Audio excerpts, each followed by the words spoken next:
घुटना, कंधा या कमर, चाहे जैसा हो दर्द, डॉक्टर ऑर्थो आपको देता है दर्द से पूरी आजादी, एक भरपूर जिंदगी।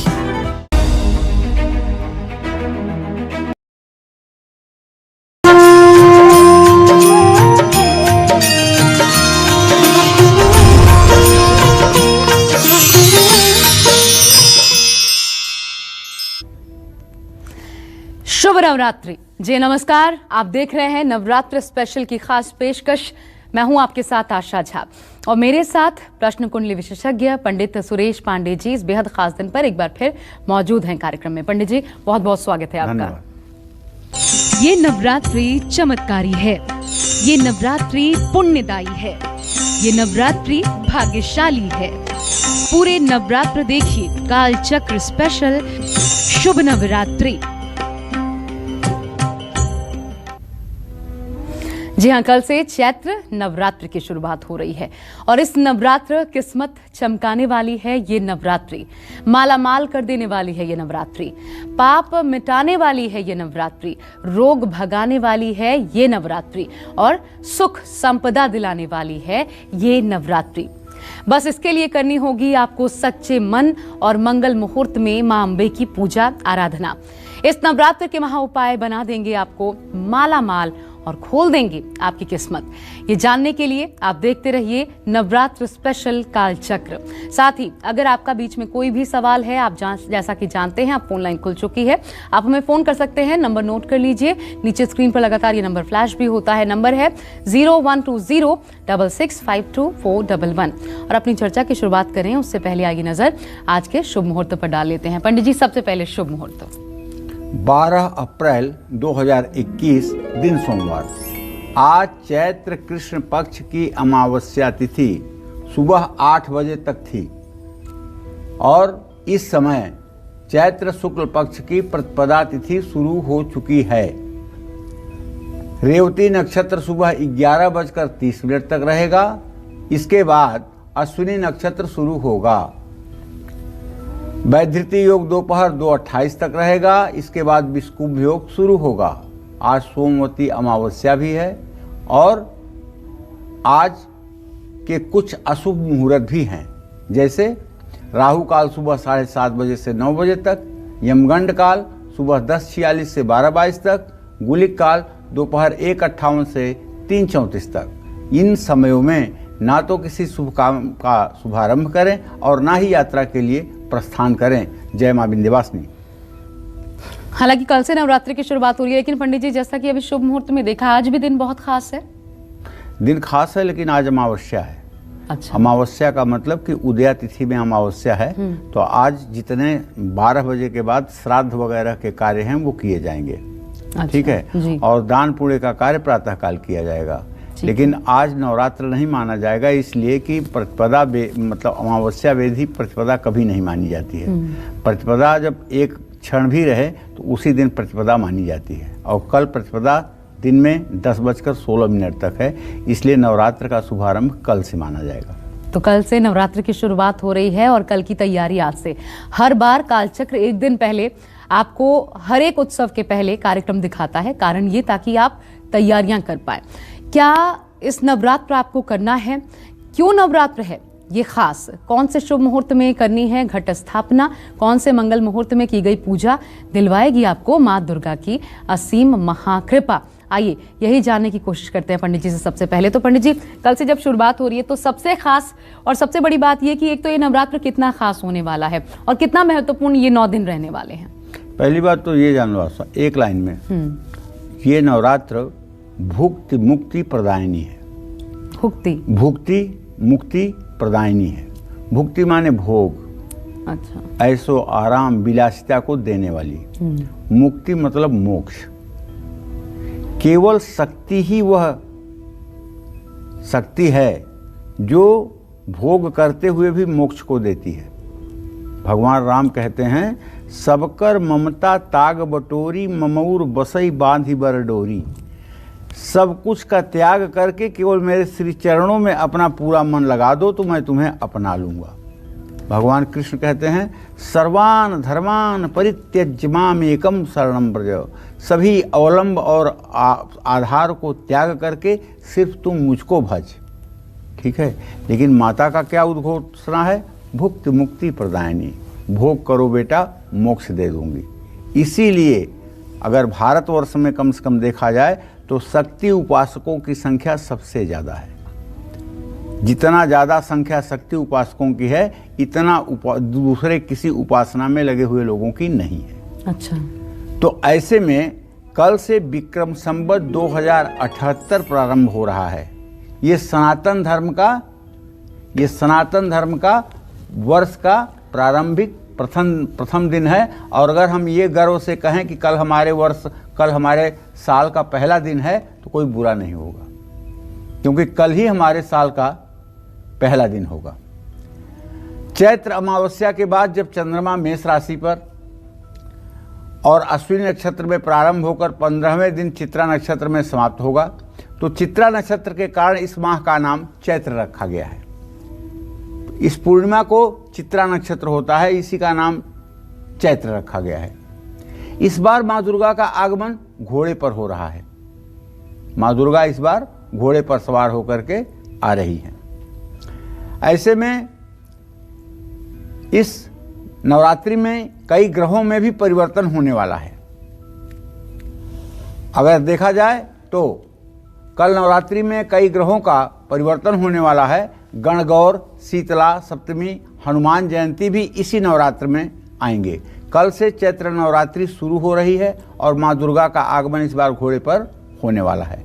कल नवरात्रि से कई ग्रहों में भी परिवर्तन होने वाले हैं। जैसे नवरात्रि में घट स्थापना का मुहूर्त कल 4 घंटे 8 मिनट का है।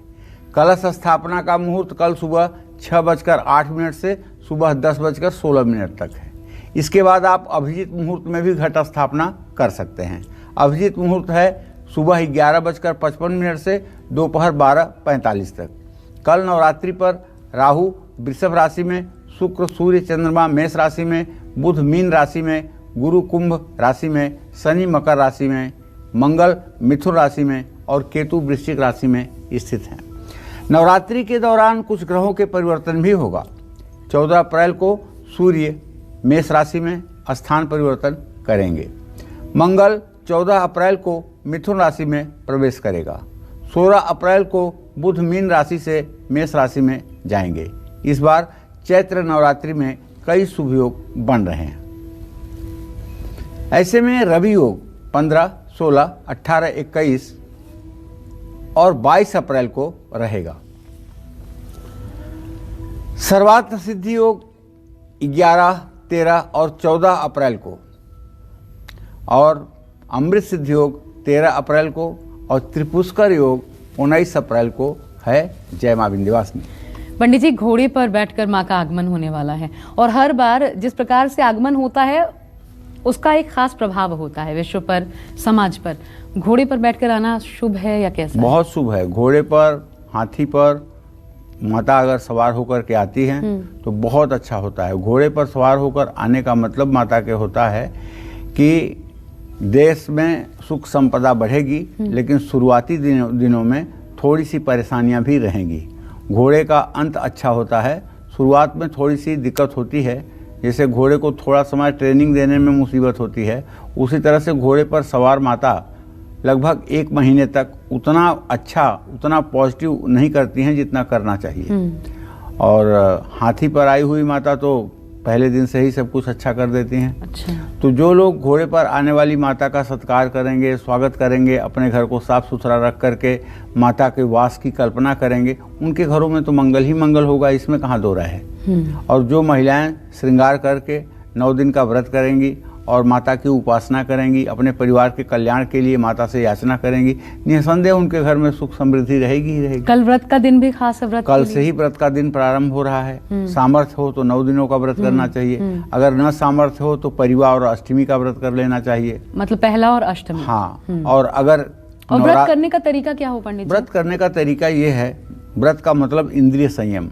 जैसे आपकी इंद्रिय संयमित हो सकती है, कम खा करके इंद्रिय संयमित हो सकती है, कम खाइए, खा करके इंद्रिय संयमित हो सकती है तो खा लीजिए, क्योंकि मैं उपवास की बात नहीं कर रहा हूँ, व्रत की बात कर रहा हूँ। उपवास में भूखा रहा जाता है, लेकिन व्रत का मतलब होता है इंद्रिय संयम। तो व्रत करना है कि उपवास? व्रत उपवास दोनों करना है, व्रत उपवास दोनों करना है। जैसे सत्यनारायण भगवान की व्रत कथा होती है, वैसे ही इसमें व्रत उपवास दोनों करना है। तो महत्व एक ही है? एक ही महत्व नहीं, तब सोने पे सुहागा महत्व है, क्योंकि इस इंद्रियों को थोड़ा सा शिथिल करने के लिए थोड़ा खाद्य पदार्थ कम देने की आवश्यकता होती है, तब ये इंद्रियां शिथिल होती हैं। क्योंकि गीता में भगवान ने कहा है कि प्रजहाति यदा कामान सर्वान पार्थ मनोगतान आत्मन्नैव आत्मना तुष्टम स्थित प्रज्ञ तदोच्यते। कहने का आशय ये है कि आत्मा को आत्मा में ही अगर संतुष्ट किया जाए तभी तो जीवन साकार है। अगर इन इंद्रियों में आप इंद्रियों को सुख देने के लिए संतुष्टि देखने लगे तो आप भोग करेंगे और आप पतन के गर्क में जाएंगे और आप नष्ट हो जाएंगे। ठीक है, तो कुछ बातें कल के लिए भी हम छोड़ रहे हैं, कल आपको बहुत विस्तार से बताने वाले हैं, क्योंकि दान पुण्य इन चीजों का भी महत्व होता है। पूरा व्रत आपको कैसे करना है, कल भी नवरात्र है 9 दिनों तक, तो ऐसे में पंडित जी बहुत खास बहुत अनूठी जानकारी आपके सामने लेकर के कल भी उपस्थित होंगे। लेकिन कल की तैयारी कैसी हो, आज आपको क्या क्या तैयारी करनी है, यही बताने के लिए आज नवरात्र स्पेशल कालचक्र हम आपके लिए लेकर उपस्थित हुए हैं। आगे भी चर्चा जारी रखेंगे, लेकिन फिलहाल आइए राशियों का वक्त हो चला है, तो जल्दी से मेष राशि के जातकों को बताते हैं दिन का संपूर्ण राशिफल। कैसी रहेगी आपकी आर्थिक स्थिति, कामकाज, रिश्ते, सेहत पर कैसा रहेगा प्रभाव? हाँ पंडित जी, देखिए मेष राशि के जातकों को बताना चाहूंगा कि आपके राशि में अब शुक्र आ चुका है, आपके द्वितीय भाव में मंगल की स्थिति है। देखो मेरे भाई, ये शुक्र आपके जन्म कुंडली में होता है 7वें भाव का मालिक और दूसरे भाव का मालिक, और दूसरा 7वां भाव मारक स्थान कहा जाता है। जाया कुटुंब का अधिसौ मारक ऊपर कीर्तितौ। ऐसे में निवेश अगर कहीं करना है, पैसा लगाना है, तो सोच समझ कर लगाइएगा, कहीं ऐसा ना हो कि लालच में डूब जाएं। लाभ कम होगा। दोपहर के बाद कोई नया काम अगर आप हाथ में लेंगे तो ये अच्छा रहेगा। परिवार में सुख शांति का माहौल रहेगा, दोस्तों का साथ मिलेगा। बेचैनी और तनाव से बचने के लिए मेडिटेशन करें। किसी भी तरह के दस्तावेज संभाल कर रखें। शिवलिंग पर जल चढ़ाएं। शुभ अंक आपके लिए 1 होगा, शुभ रंग आपके लिए लाल होगा। जय मां विंध्यवासिनी। और अगर आप हैं वृषभ राशि के जातक, तो अब वक्त है आपका राशिफल जानने का। साथ ही आज वृषभ राशि के जातकों के लिए कैसी रहेगी आर्थिक स्थिति, कामकाज कैसा रहने वाला है, कौन सी चीजों पर आपको बेहद ध्यान देना है, साथ ही क्या है आज के लिए शुभ उपाय, शुभ अंक और शुभ रंग, आइए अब ये जान लेते हैं। पंडित जी, वृषभ राशि वालों के लिए क्या? देखिए वृषभ राशि के जातकों का गोचर ये है कि मंगल और राहु आपकी राशि में विराजमान है। व्यय भाव में शुक्र की स्थिति बनी हुई है। ऐसे में किसी अपने पर दिल खोलकर खर्च करने का समय है। सरकारी कार्यों में थोड़ी सी रुकावट जरूर आएगी। बड़े बुजुर्गों और दोस्तों से मेलजोल बढ़ेगा, नए दोस्त भी बनेंगे। दोपहर के बाद स्वास्थ्य में गिरावट आ सकती है, रुकावट आ सकती है। अजनबी लोगों से बात बिल्कुल ना करें। पीपल के पेड़ में जल चढ़ाएं। शुभ अंक आपके लिए 5, शुभ रंग आपके लिए गुलाबी। जय मां विंध्यवासिनी। और अलग अलग मनोकामनाओं के लिए इस चैत्र नवरात्र अलग अलग लग्नों में माँ दुर्गा की पूजा करने का क्या लाभ है, ये जानते हैं। अब आइए पंडित जी, अलग अलग मनोकामनाएं, हर कोई जैसा आपने कहा सब कुछ प्रदान करने वाला ये व्रत होने वाला है नवरात्र का। कौन कौन सी मनोकामनाएं और किस रूप में उनके लिए विशेष पूजा? देखो मनोकामना अनंत होती है। आशा दुर्गा सप्तशती में कवच में लिख दिया गया है, यम यम चिंतयते कामम तम तम प्राप्नोति निश्चितम। सारी बात को एक लाइन में खत्म किया गया है कि जिन जिन चीजों की आप अपने मन में कल्पना करेंगे वो सारी मनोकामनाएं आपकी पूरी होंगी। चाहे आपको हाथी चाहिए और चाहे आपको महल चाहिए, चाहे आपको पानी वाला जहाज चाहिए और चाहे आपको कोई इतना बड़ा पद चाहिए जहां से आप पूरी दुनिया में दिख सकें। बस कामना आपको करनी है। आप कहोगे तो बड़ा आसान है, कामना लोग कर सकते हैं कि मुझे इतना बड़ा होना है, कर्म ना करें कामना करें। लेकिन मैं दावे के साथ कह सकता हूं, कामना के लोग कंजूस होते हैं। 90% आपसे ये कहने वाले लोग मिलेंगे कि मुझे बहुत वैभव नहीं चाहिए, मुझे बहुत धन नहीं चाहिए, मुझे तो बस ऐसा चाहिए कि मेरी ज़िंदगी की गाड़ी ठीक से चलती रहे। 90% ऐसा कहने वाले लोग मिलेंगे। और 5% आपको ये कहने वाले लोग मिलेंगे, मुझे तो अपने लिए कुछ नहीं चाहिए भगवान से, लेकिन जो देखता हूँ ना सड़कों पर गरीबों को, अस्पतालों के सामने परेशान लोगों को, उनके लिए मुझे कुछ करने की इच्छा है, उनके लिए मुझे कुछ चाहिए। मतलब भगवान भंडार भर दें और इनको कह दें कि अब तुम मालिक हो भैया, तुम लो चाबी। तो 5% लोग ऐसे होते हैं जिन्हें अपने मन के अनुकूल और अपनी योग्यता के अनुकूल चाहिए।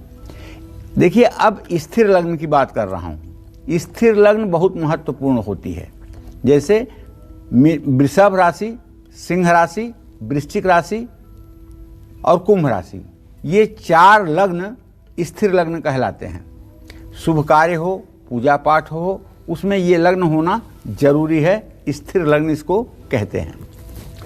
कल वृषभ लग्न में दुर्गा माँ की पूजा करने से शक्ति की कृपा प्राप्त होगी, कुंडली में शुक्र और बलशाली हो जाएगा, जीवन में सुख समृद्धि का वास होगा। और वृषभ लग्न कल 8:02 से 10:04 तक है। अब मैं आपको बताने वाला हूं कि कर्ज और रोग से मुक्ति के लिए कल आपको माँ दुर्गा की उपासना किस योग में करनी चाहिए। कर्ज और रोग से मुक्ति के लिए कल वृश्चिक लग्न में माँ की पूजा आराधना करिएगा। कल रात 8:36 से 10:48 तक ये है। जो लोग सरकारी नौकरी पाना चाहते हैं, पिता की अच्छी सेहत की कामना के लिए और पैतृक संपत्ति का सुख पाने के लिए सिंह लग्न में माँ दुर्गा की उपासना करें। सिंह लग्न कल दोपहर 2:25 से 4:28 तक है। कुछ द्विस्वभाव वाले लग्न भी होते हैं, जैसे मिथुन, कन्या, धनु और मीन, जिनमें पूजा करना स्थिर लग्न जितना ही शुभ फलदायी होता है। तो द्विस्वभाव लग्न है मिथुन, कन्या, मीन और धनु। अगर शादी नहीं हो रही है, वैवाहिक जीवन में कलेश है, तो कल मिथुन लग्न में माँ दुर्गा की उपासना आपको जरूर करना चाहिए। मिथुन लग्न कल सुबह 10:04 से 12:16 तक है। कन्या लग्न में माँ दुर्गा की उपासना उन लोगों को करनी चाहिए जिनकी अभी अभी शादी हुई है, जिन लोगों को संतान सुख नहीं है, जो लोग नया कारोबार शुरू करना चाहते हैं, वो भी कन्या लग्न में माँ दुर्गा की अपने घर में पूजा उपासना करें। कन्या लग्न कल दोपहर 4:28 से 6:29 तक है। मीन लग्न में माँ दुर्गा की पूजा करने से बच्चों के जीवन में सुख शांति रहती है, कफ, वात और पित्त से होने वाली रोगों में आराम मिलता है। और कल मीन लग्न 6:14 सुबह से है। इसमें माँ लक्ष्मी की कृपा प्राप्त करने के लिए कारोबारी धनु लग्न में माँ अम्बे की उपासना करें। धनु लग्न 10:48 से 12:55 तक है।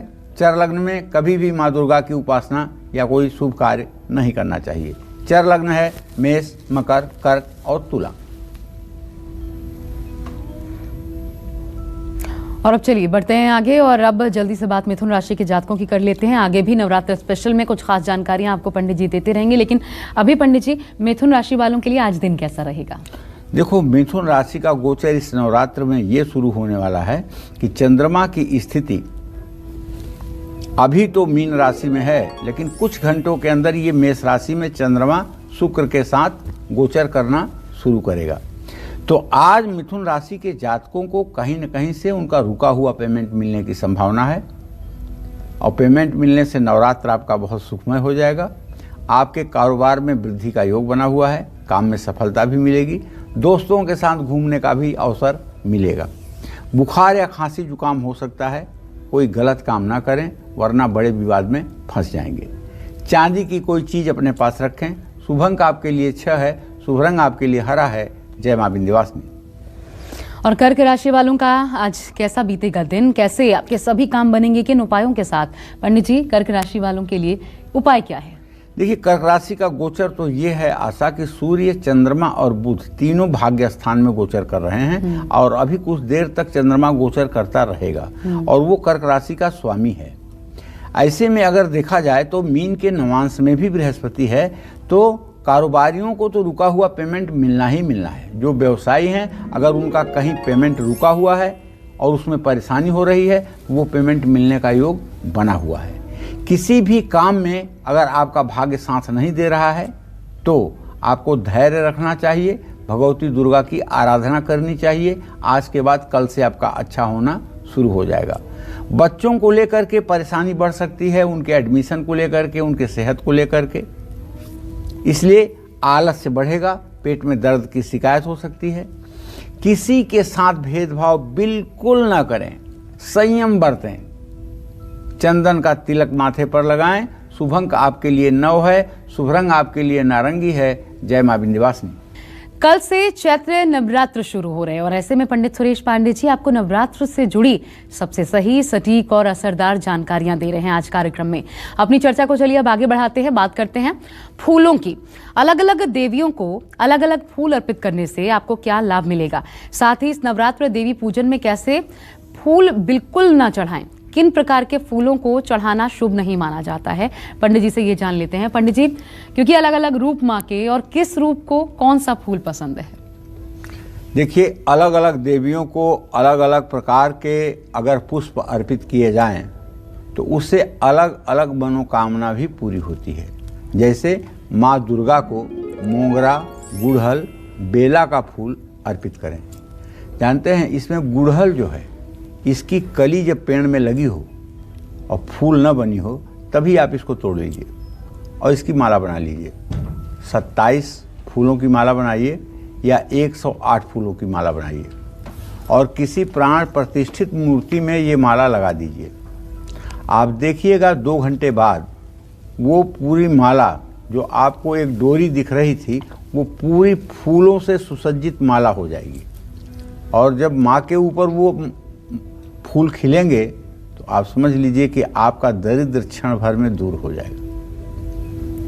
माँ लक्ष्मी को गुलाब का फूल भी बहुत प्रिय है, कमल का फूल तो कुछ पूछना ही नहीं है, और माँ शारदा को, सरस्वती को रात रानी का फूल अर्पित करें। माँ महाकाली को कनेर या गुड़हल का फूल अर्पित करें।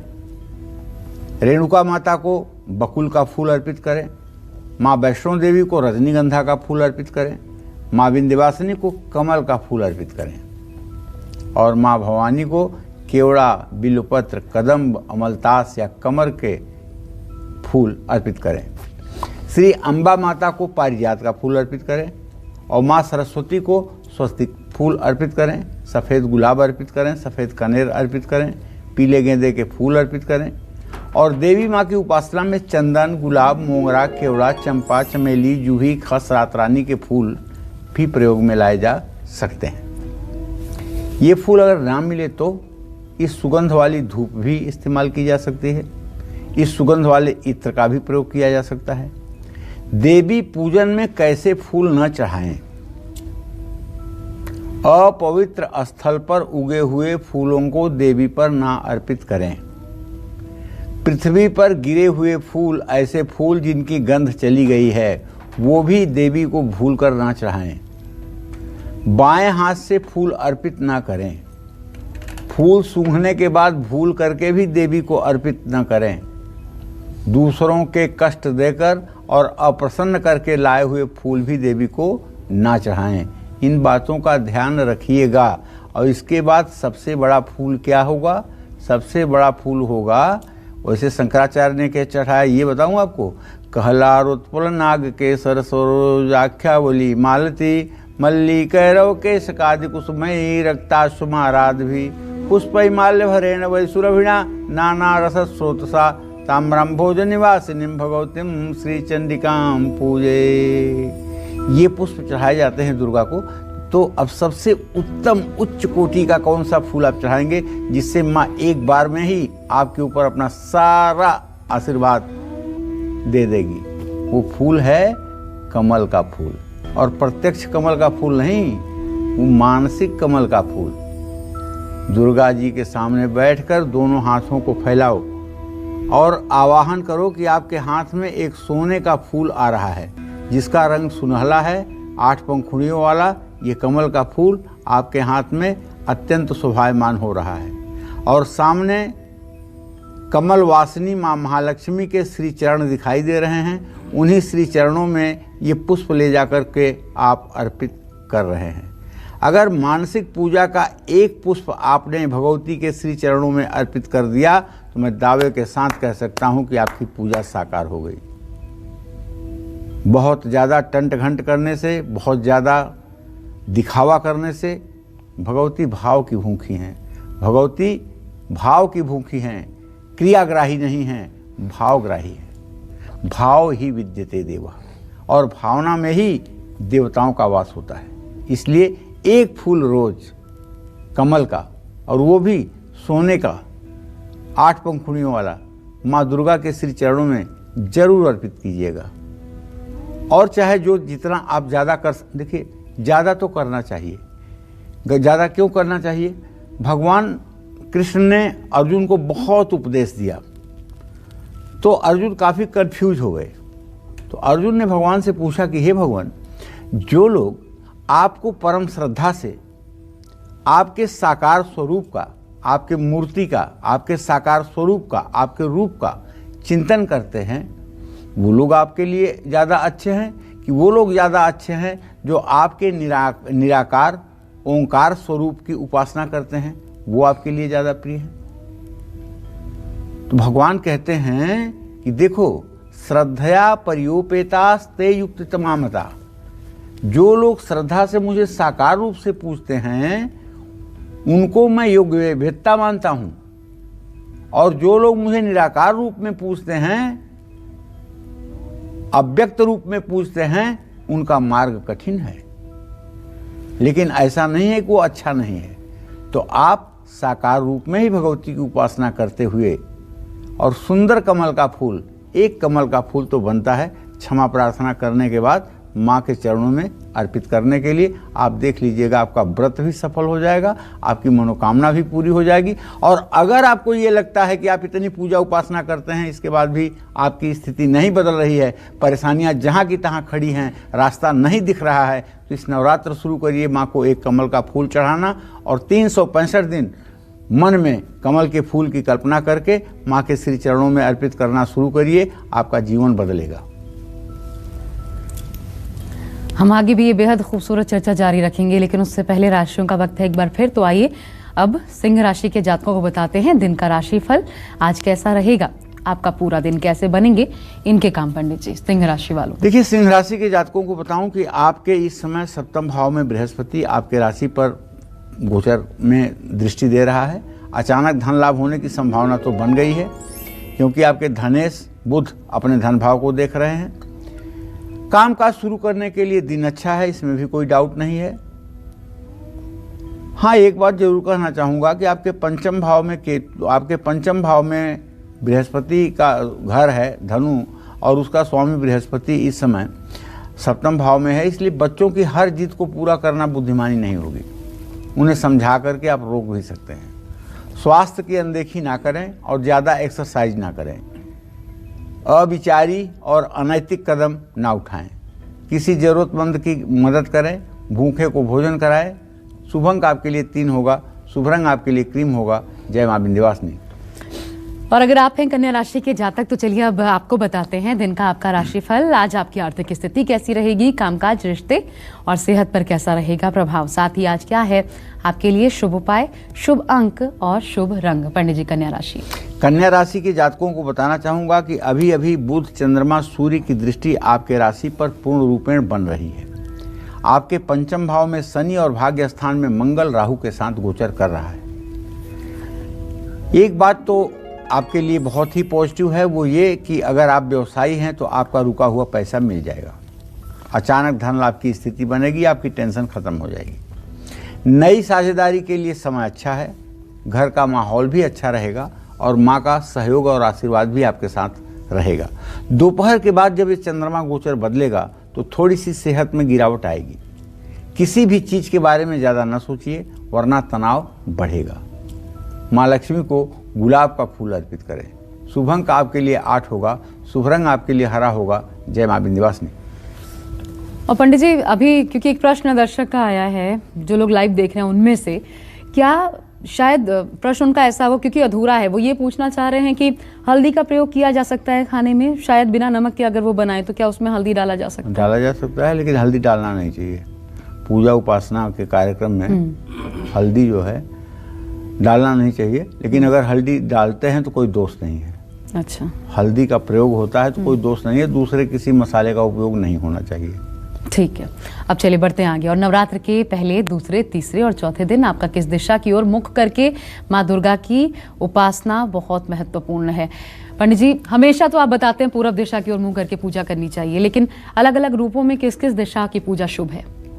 देखिए, जिस देवी की जो दिशा होगी तो वो देवी उसी दिशा में स्थित होगी, और जब उस दिशा में स्थित होगी तो देवी की तरफ जब आप अपना चेहरा करेंगे तो आपका डायरेक्शन बदलेगा। ठीक है ना? तो इस तरह से हमारी 9 दुर्गा हैं। प्रथमम शैलपुत्री च, द्वितीयम ब्रह्मचारिणी, तृतीयम चंडघंटेति, कुष्मांडे चतुर्थकम, पंचमम स्कंद मातेति, षष्ठम कात्यायनी च, सप्तमम कालरात्रि तु महागौरी चाष्टमम, नवमम सिद्धिदात्री च, 9 दुर्गा प्रकृतिता। घर में माँ दुर्गा या अन्य देवियों की प्रतिमाओं की संख्या मिलाकर के 3 नहीं होनी चाहिए। आप चाहे तो 3 से कम या 3 से ज़्यादा मूर्तियाँ रख सकते हैं। नवरात्र के पहले दिन माँ दुर्गा दक्षिण पश्चिम दिशा के मध्य में उपस्थित होती हैं। ऐसे में पहले नवरात्रि में देवी दुर्गा की आराधना दक्षिण पश्चिम दिशा की ओर मुख करके 2 मिनट के लिए कर लेना चाहिए। इससे आरोग्यता और आशीर्वाद मिलता है। बाकी पूजा पूरब दिशा में या ईशान कोण में मुँह करके करें, इससे शरीर निरोगी रहता है। इसी तरह से नवरात्र का दूसरा दिन ब्रह्मचारिणी का है।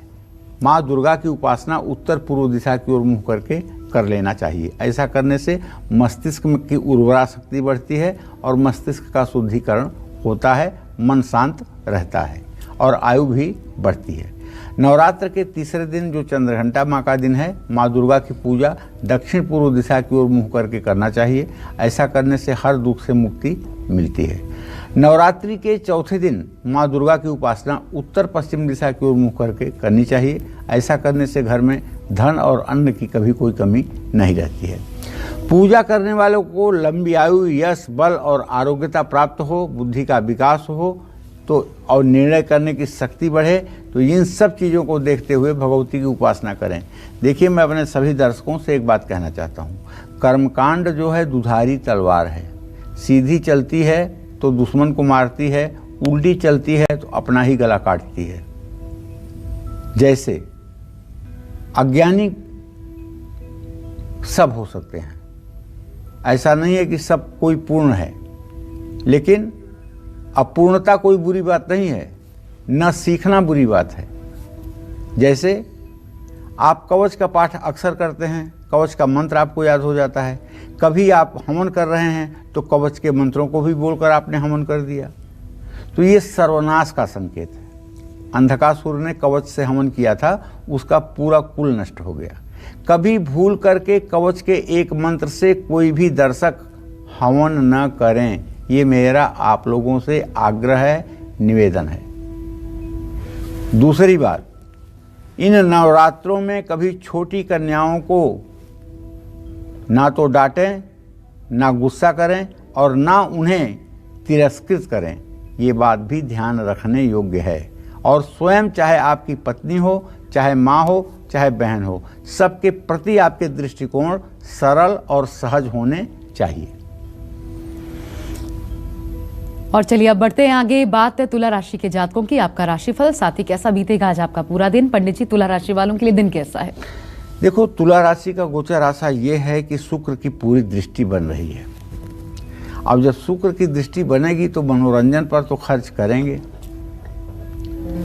कलाकारों को आज अपनी प्रतिभा दिखाने का मौका मिलेगा, दोस्तों का सहयोग मिलेगा। पेट खराब हो सकता है, तला हुआ भोजन ना करें। लेन देन में सावधानी बरतें, वरना नुकसान संभव है। गाय को रोटी खिलाएं। शुभ अंक आपके लिए 8 है, शुभ रंग आपके लिए सफ़ेद है। जय मां विंध्यवासिनी।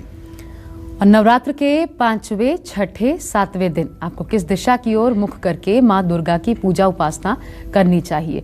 पंडित जी, 5वें, 6ठे, 7वें दिन किस दिशा की? देखिए, नवरात्र के 5वें दिन माँ दुर्गा की उपासना उत्तर पूर्व दिशा की ओर मुँह करके की जानी चाहिए। ऐसा करने से संतान सुख की प्राप्ति होती है, तेज, शौर्य और वीरता दिखाई देती है। नवरात्र के 6ठे दिन माँ दुर्गा की उपासना दक्षिण पूर्व दिशा की ओर मुँह करके करनी चाहिए। ऐसा करने से धन का आगमन होगा, निरोगी काया रहेगी, अनचाहा जीवन साथी, मनचाहा जीवन साथी मिलेगा, संतान सुख प्राप्त होगा, विवाह में आ रही रुकावट दूर होगी।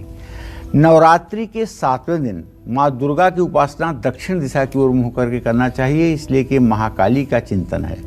इससे नज़र दोष से मुक्ति मिलती है। भूत प्रेत तंत्र मंत्र की घटनाएं अगर आपके साथ हो रही हैं तो वो दूर हो जाएंगी। जो लोग नवरात्र में सायंकाल के बाद दक्षिण दिशा में मुंह करके महाकाली का स्मरण करके रात्रि सूक्तम के पाठ को 5 बार करते हैं, उनके घर पर अगर तंत्र मंत्र जादू टोने टुटके किसी प्रकार के अभिचार का प्रयोग हुआ है तो वो इस नवरात्र में समाप्त हो जाएगा। और रात्रि सूक्त 2 है, एक है वेदोक्त रात्रि सूक्त, एक है तंत्रोक्त रात्रि सूक्त।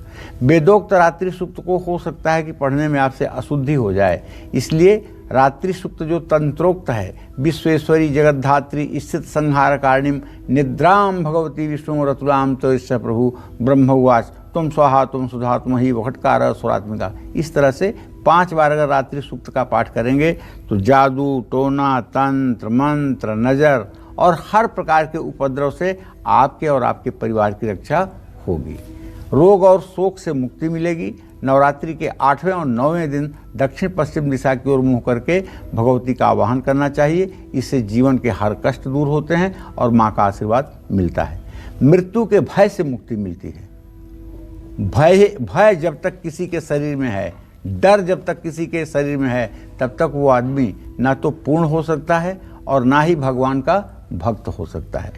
इसके लिए सिर्फ दुर्गा सप्तशती में ही नहीं, गीता में भगवान कृष्ण ने स्पष्ट रूप से कहा है, अभयम सत्व सदशुद्धिम ज्ञान योग व्यवस्थिति दाना दमस्य यज्ञश्च स्वाध्याय तप आर्जवम। अभय हो जाओ। मृत्यु का डर, बीमारी का डर, गरीब होने का डर, धन नष्ट होने का डर, कलंक लगने का डर, किसी प्रकार के डर से एकदम उन्मुक्त हो जाओ और सोचो कि श्रीहरि की कृपा हमारे साथ है, भगवती दुर्गा की कृपा हमारे साथ है। मुझे नहीं डरना चाहिए तो नहीं डरना चाहिए, जो होना हो वो हो। तो इस तरह का भाव आना आवश्यक है। तो नवरात्र में आपकी तैयारी कैसे हो, इसी से जुड़ा आज का हमारे खास कार्यक्रम। कल पहले दिन की विशेष चर्चा होगी, इसलिए जरूर ध्यान से देखिएगा। अगले 9 दिनों तक हर दिन की विशेष जानकारियां पंडित जी आपके लिए कालचक्र में लेकर उपस्थित होंगे। अब पंडित जी, वृश्चिक राशि वाले जातकों के दिन का हाल बता दीजिए। देखिए, वृश्चिक राशि में केतु की स्थिति है, मंगल राहु की दृष्टि है और संतान भाव में चंद्रमा बुध सूर्य के साथ गोचर कर रहा है, लेकिन रोग स्थान में शुक्र की स्थिति है। तो ऐसे में कुल मिलाकर ये कहूँगा कि शेयर बाजार में लाभ हो सकता है, प्रतिस्पर्धा में विजय मिलेगी, लेकिन एकाग्रता से हर काम करें। घर की महिलाओं का विशेष ध्यान रखें, संभल कर बात करें। परिवार में किसी की सेहत बिगड़ सकती है। कानूनी मामलों में फंस सकते हैं, ध्यान रखिएगा। काले चने, काली उड़द या काले कपड़े दान करिएगा। शुभ अंक आपके लिए 3 होगा, शुभ रंग आपके लिए लाल होगा। जय मां विंध्यवासिनी। और आइए बात करते हैं धनु राशि के जातकों की। क्या कहता है धनु राशि वालों का आज राशिफल, कैसा रहेगा धनु राशि वालों का पूरा दिन? पंडित जी, धनु राशि। चलिए, धनु राशि के जातकों को बताना चाहूँगा कि आपका राशि स्वामी बृहस्पति इस समय आपके राशि से तृतीय भाव में कुंभ राशि में गोचर कर रहा है। 1 अंश 9 कला पर पहुँच चुका है। धनहानि की संभावना बनी हुई है भाई, क्योंकि आपके 12वें घर में केतु है और मंगल की दृष्टि है। पैसे का नुकसान हो सकता है, पैसा चोरी हो सकता है, दूसरी चाबी कुंजी लगा करके आपका ताला खोल करके धन नुकसान किया जा सकता है। तो दोपहर के बाद क्रिएटिव कार्यों में आपकी रुचि बढ़ेगी। घर में अशांति का माहौल आपकी चिंता बढ़ाएगा। स्वास्थ्य बिगड़ सकता है, जल्दबाजी में कोई काम ना करें। शुभ उपाय आपके लिए है, किसी ज़रूरतमंद को कपड़ा दान करें। शुभ अंक आपके लिए 9 होगा, शुभ रंग आपके लिए केसरिया होगा। जय मां विंध्यवासिनी। और अगर आप मकर राशि के जातक हैं तो आज आपका भाग्य आपके लिए कितना मजबूत है? पंडित जी, क्या कहती है ग्रहों की चाल? देखो, मकर राशि में तो शनिदेव की स्थिति बनी हुई है, द्वितीय भाव में बृहस्पति, तृतीय भाव में चंद्र, सूर्य, बुध की स्थिति, चौथे भाव में शुक्र की स्थिति। कुल मिलाकर के बड़ा मुनाफा होने वाला है। प्रतिस्पर्धा अगर है और लापरवाही हुई तो हार सकते हैं। कार्य क्षेत्र में मान सम्मान बढ़ेगा, जीवन साथी से मधुर संबंध बनेंगे, भाई या किसी करीबी से भी मेलजोल बढ़ेगा। दोपहर के बाद दुर्घटना की संभावना है। प्रॉपर्टी और गाड़ी के पेपर्स को संभाल कर रखिएगा। कुत्ते को रोटी खिलाइएगा। शुभ अंक आपके लिए 6 होगा। शुभ रंग आपके लिए नारंगी होगा। जय मां विंध्यवासिनी। मकर के बाद अब कुंभ राशि के जातकों के लिए आइए जानते हैं आपके दिन का पूरा हाल। कैसे बनेंगे आपके काम, आपका भाग्य कितना मजबूत और किन उपायों के साथ पंडित जी? देखिए, कुंभ राशि के जातकों को बताना चाहूँगा कि आपके राशि में बृहस्पति की स्थिति है, व्यय भाव में शनि बैठा हुआ है। खर्चों पर कंट्रोल करो, वाहवाही में खर्चा करके बर्बाद हो जाओगे। काम में सफलता मिलेगी, क्रिएटिव कार्यों में रुचि बढ़ेगी, परिवार में सुख शांति का माहौल रहेगा। महिलाओं की सेहत पर बुरा असर पड़ सकता है, सोच समझ कर बोलें वरना विवाद हो सकता है। अपने इष्ट देव की उपासना करें। शुभ अंक आपके लिए 5 होगा। शुभ रंग आपके लिए आसमानी होगा। जय मां विंध्यवासिनी। और इस नवरात्र मां अम्बे की कृपा पाने के लिए आपको कौन से नियम जरूर अपनाने चाहिए पंडित जी? कौन सा नियम सबसे खास? सबसे खास नियम है भैया कि नवरात्रि में मांसाहार का सेवन नहीं करना चाहिए। लेकिन जो कौलिक हैं, महाकाली के उपासक हैं, उनके लिए ये प्रतिबंध नहीं लागू होता है। दुर्गा सप्तशती के मूर्ति रहस्य में भी इस विषय में निर्देश है कि तामसिक भोजन का सेवन करने से बचना चाहिए। लेकिन उसमें एक उल्लेख हो रहा है, मतलब ब्राह्मण बिना तामसी पूजा कर सकते हैं लेकिन ब्राह्मण नहीं कर सकते हैं, ऐसा आया है। साधना करने में बाधक होता है तामसी भोजन और मन को बेचैन करता है तामसी भोजन। आलस्य, निद्रा, प्रमाद को बढ़ाता है तामसी भोजन। यातयामम गतरसम पूत परियुष्टम च यत उच्छिष्टम चामेध्यम भोजन तामस प्रिय। जिस भोजन को करने से आलस्य बढ़े, निद्रा बढ़े, तनाव की स्थिति हो, वो भोजन तामसी ही कहलाता है। और मन में तमाम प्रकार के तामसी विचार आते हैं। नवरात्रि में सत्वगुण बढ़ाना जरूरी है। राहु केतु का आधिपत्य लहसुन और प्याज पर होने के कारण नवरात्रि में इनका भी त्याग करना चाहिए। नवरात्रि में मूली खाने से भी परहेज करना चाहिए। मूली राहु ग्रह से संबंधित है, इसका सेवन करने से रजोगुण तमोगुण में वृद्धि होती है। नवरात्रि के भोजन में हींग का प्रयोग भी नहीं करना चाहिए। हींग उत्तेजना वर्धक है और इसका प्रयोग भी न करें। नवरात्रि में बासी भोजन खाने से भी बचना चाहिए। देवी भागवत में लिखा हुआ है कि ऐसा भोजन करने से मन की पवित्रता कम हो जाती है और सेहत को नुकसान होता है। माँ दुर्गा की उपासना में चमड़े का बेल्ट, चमड़े का वॉलेट या चमड़े का कोई भी वस्तु छू करके पूजा नहीं करनी चाहिए। और अगर किसी मंदिर में जा रहे हैं और आपके पास चमड़े का वॉलेट या चमड़े का बेल्ट लगा हुआ है या चमड़े का जूता पहने हुए हैं, उसे निकाल करके हाथ पैर धो करके फिर आप मंदिर में जाएं। चलिए, और अब इस नियम के बाद बात मीन राशि वाले जातकों की। कैसे बनेंगे आज मीन राशि के जातकों के सभी काम, आज आपका भाग्य कितना मजबूत पंडित जी मीन राशि के लिए? सूर्य, चंद्रमा और बुध इस समय मीन राशि में गोचर कर रहे हैं आशा, और द्वितीय भाव में शुक्र है। तो आर्थिक स्थिति तो खर्चा बढ़ाएगी। किसी दोस्त को आर्थिक मदद करेंगे, काम में सफलता मिलेगी, नया काम शुरू कर सकते हैं। परिवार में वाद विवाद होने की संभावना है। खान पान पर संयम बरतें वरना स्वास्थ्य बिगड़ेगा। वाणी और व्यवहार सकारात्मक रखें। चांदी की छोटी चीज अपने पास रखें। शुभ अंक आपके लिए 1 होगा। शुभ रंग आपके लिए केसरिया होगा। जय मां विंध्यवासिनी। तो याद रखिए, नवरात्र स्पेशल कालचक्र की शुरुआत आज ही से हो चुकी है और कल से हर एक 9 दिन कैसे करें माँ की पूजा आराधना, कैसे माँ की असीम कृपा आपको प्राप्त होगी। हर दिन बेहद खास जानकारी लेकर हम पंडित जी को लेकर आपके साथ कल हम एक ऐसी चीज बताने वाले हैं, पहले दिन ऐसी चीज बताने वाले हैं कि उसका पाठ जो भी 9 दिनों तक सुबह शाम कर लेगा, उसकी जन्म जन्मांतर की दरिद्रता दूर हो जाएगी। ये मेरा दावा है। अगर आप उस पाठ को सुबह शाम कर लेंगे और उस तरह के प्रयोग करेंगे जैसा प्रयोग कल मैं बताऊंगा, तो निसंदेह आप धरती पर असंभव से असंभव कार्यों को पूरा कर पाएंगे। तो ये अनूठी जानकारी जानने के लिए कल जरूर जुड़िए, देखिए नवरात्र स्पेशल कालचक्र। और पंडित जी, इसके साथ आज के लिए बहुत बहुत धन्यवाद आपका। तो कल उपस्थित होते हैं दोबारा आपके सामने। फिलहाल पूरी टीम को आज्ञा दीजिए, लेकिन देश दुनिया की हर एक खबर के लिए आप देखते रहिए न्यूज़ 24। नमस्कार।